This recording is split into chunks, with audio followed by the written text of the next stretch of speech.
Watch you guys, in this video we're taking the quickest way to troubleshoot and diagnose a dead PC. Now I get asked this question quite a lot, and it's quite a common question, and I think it's people that want to become a PC repair tech that are asking it, or maybe it's a home user that's got some sort of problem with his PC and it's causing him issues. But to be honest, as a home user you're always going to struggle with dead PCs because most people don't have spare power supplies, spare graphics cards, spare RAM lying around and stuff like that. It becomes a bit more difficult to troubleshoot, hence why they probably go round in circles. Now they'll go on YouTube and they'll go on the internet and they'll start listening and watching people overcomplicating the whole situation and making it sound like it's really difficult when it don't have to be. You've got 6 key components to this machine. You've got your power supply, you've got your graphics card, you've got your motherboard, you've got your CPU, you've got your RAM and you've got your hard drive. Very simple stuff. All you need to do is find out why it's not powering on.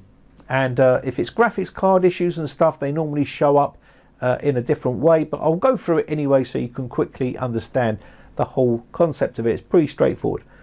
So we're talking about the first thing here, which is power. This is your power that's going to deliver power to the machine, that's going to give you power to the motherboard and start lighting everything up and getting it working.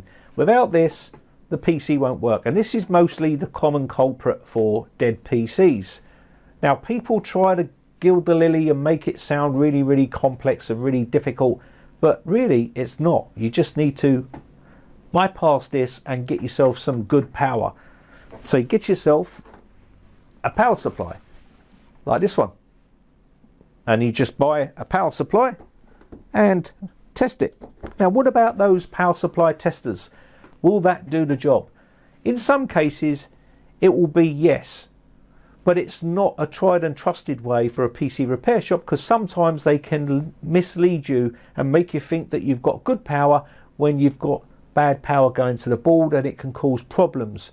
So swapping out and bypassing this is the quickest and easy way. So make sure you change the cable and the power supply, and you can sit it right here, and all you need to do is plug in the 24 pin, the CPU cable, and also the GPU cable here.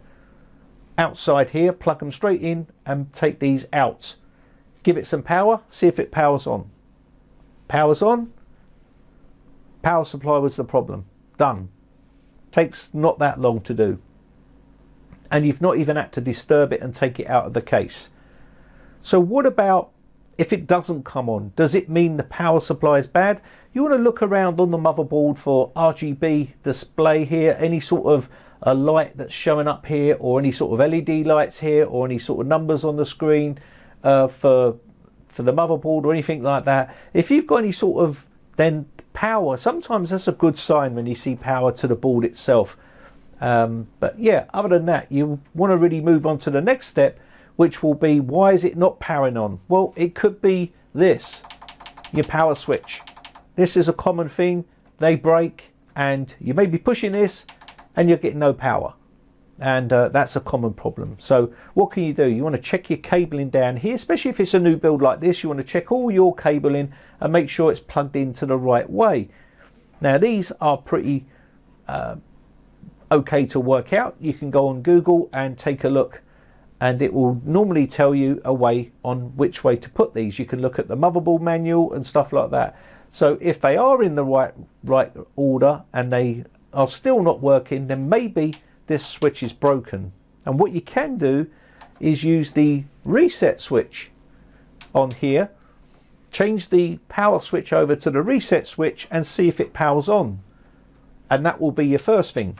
Or if you are a PC repair tech, or you've got something like that, you can use a cable like these ones here. So this one's a cable that you can use. It's just got a power switch on here, and you can see on the back of it here we have power switch. You just plug that into the board and bypass the switch here and give it some power, and then hopefully it'll power on. Next up, the other problem you're going to get is with these more complex builds, i.e. these cables here. these could be faulty. These are extension sleeves for the power supply. Your power supply may be fine, but these extension sleeves may be bad. And these are the extension sleeves here. You get loads of these on the internet, pretty cheap, and this could be your culprit, this cable here. There's one cable that might be your culprit for stopping this working properly. Without the 24 pin working, it's not going to work.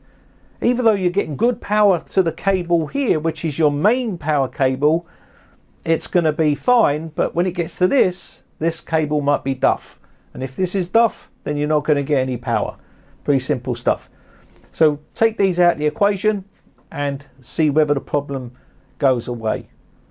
Let's move on to your RAM here. You're going to probably see a lot of people overcomplicating RAM issues, run mem test, 24 hours, 48 hours, I wish we all had that amount of time to fix a PC, but as a PC repair guy, you can't spend that amount of time troubleshooting RAM issues. The quickest and fastest way to test this RAM is to remove it and put in a good stick of RAM.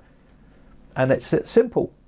Reseat the RAM and see if it works with a new stick of RAM. If you know that it powers on or you've got any sort of issues, then you know it's one of these sticks or both of these sticks that are faulty. And could be the slot on the board. Another thing that's common is you may see here, there may be that latch might not be down and the RAM might not be seated correctly. It could be just sticking out like that, and to the naked eye when you're looking at it quickly, it looks okay, but it's actually not seated right away in. Now you won't hear nothing because most people don't put in the speaker, which used to be built in there, which is one of these things. And this is a speaker, and this will give you beeps and tell you what's wrong. You'd soon find out that that RAM is not seated right because it will give you beep codes on this speaker here. Very simple. So just make sure that everything is seated correctly, and sometimes taking it out and reseating it is a good solution. Right, so moving on. So we now know we can just quickly test this by putting a known good stick of RAM in here, and then we've already solved our problem with RAM testing. We haven't got to worry about sitting there for God knows how many hours for it to test, because we've just quickly tested it. We've got a good stick of RAM in there. Now the difficult part comes with the CPU and the motherboard. This is the tricky bit. So what do? Well, Intel's got different sockets for their CPUs, which can mean you have to have loads of different CPUs for every single socket to test. AMD on the other hand, a little bit more forgiving.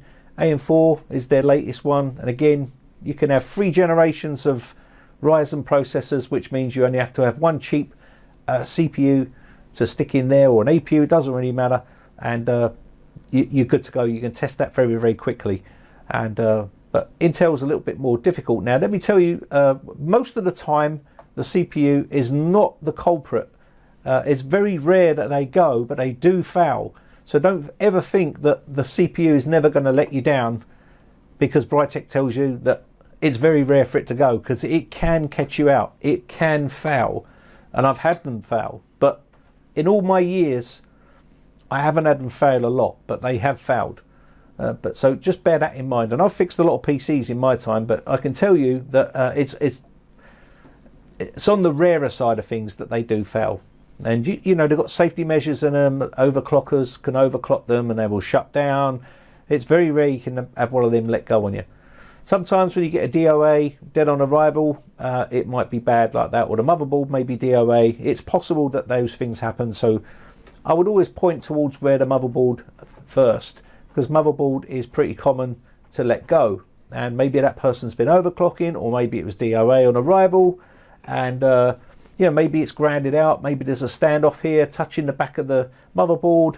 Sometimes taking it out and getting back to basics and just put in the standard power cables from the power supply and just getting a beep code, just getting some sort of sound from it to see whether it works is the quickest and easiest way to do it, rather than try to work inside here, So that's how you can quickly diagnose that. You don't need any specialist equipment to quickly break down to find out which part has failed and which one has let go first.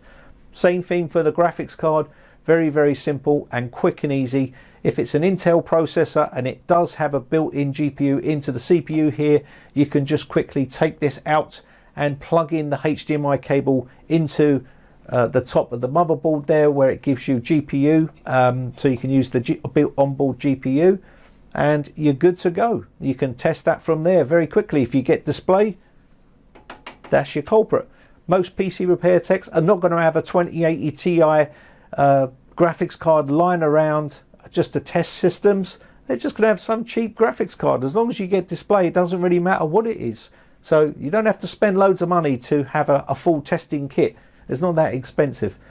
So that's pretty easy to solve. And that pretty much brings you down to what we've covered here. We've covered pretty much all of that in a really short space of time. And if you did that sort of thing, you're going to soon find out what is the culprit here. So it's not that difficult. And some people on the internet do like to make this sound really, really difficult, but it's not. What's difficult is you can only be as good as the tools that you've got. And a PC repair guy has got the tools. He's got the spare graphics card, the spare RAM, the spare CPUs, the spare motherboards. He's got this stuff, which easily makes it swappable for him to quickly test. As an home user, you're not going to have all those parts, and this can make the job very, very difficult, because if you go and replace the RAM, and guess what, it wasn't the RAM, because some guy on the internet says it's your RAM, that's a RAM issue. You go and replace your RAM, and guess what, it's not your RAM. And then you think, okay, I'll do that. It's the power supply. And buy a brand new power supply, and it ended up with a cheap old power switch on the case that's broken because you bought a $30 case. This is the things that makes it difficult. And then people will overthink stuff, you know, start thinking, what can that be? And really start going down the wrong path for what the problem is. Keep it simple, because it is. That's what it is. You just have to break it down, you know. And the motherboard itself, you've got the CPU, CMOS battery in there, which can also, for older systems, be a problem. Replace those. On a modern system, it's not likely to be that, but on an older system, it could be something like that, you know. Other than that, you're pretty much okay. You know, you can pretty much say that that's the quickest way you're going to be able to diagnose and troubleshoot a dead PC. It's not that difficult, trust me. Anyway, with that said, I think that's going to be about it. I think we've covered some of the most common stuff there that you can quickly troubleshoot and diagnose your PC if it's not powering on. And again, there's some more. I've done more in-depth ones. If you want to watch those, by all means, they'll be in my playlist. This was just a quick and dirty way of getting the job done. And if you wonder why this is so quick doing it this way, this is what they do in the industry. They call break fix. So if you're looking to do break fix, that's a good way of learning how to fix PCs on the fly. You turn up and you will have a bunch of parts for your job that you're going to be doing. And of course it will be, someone's diagnosed it already. You'll turn up there and it'll be RAM, and it might not be the RAM. You swapped it out and it still don't work. You then have to think what it could be, and you just tell them it might be the power supply, it could be this. Next day or that day, someone else will turn up with a new item and swap that out. That's what they do in the industry, and that's what it is. It's just break fix. It's very quick and easy, and sometimes it's frustrating because you end up going back to the same job more than once because someone's been there before you. And of course you just end up swapping that thing out, which wasn't the right thing that you swapped out, and it was the motherboard all along, and someone just misdiagnosed it from the very off. Anyway, I think that's going to be about it for this video, guys. I'm starting to waffle on now. I shall see you again for another video tomorrow. Thanks again for watching. Have a great weekend. Bye for now. Now, if you haven't subscribed yet, hit the red subscribe button and then hit the bell notification button and click all to be notified when we upload new videos.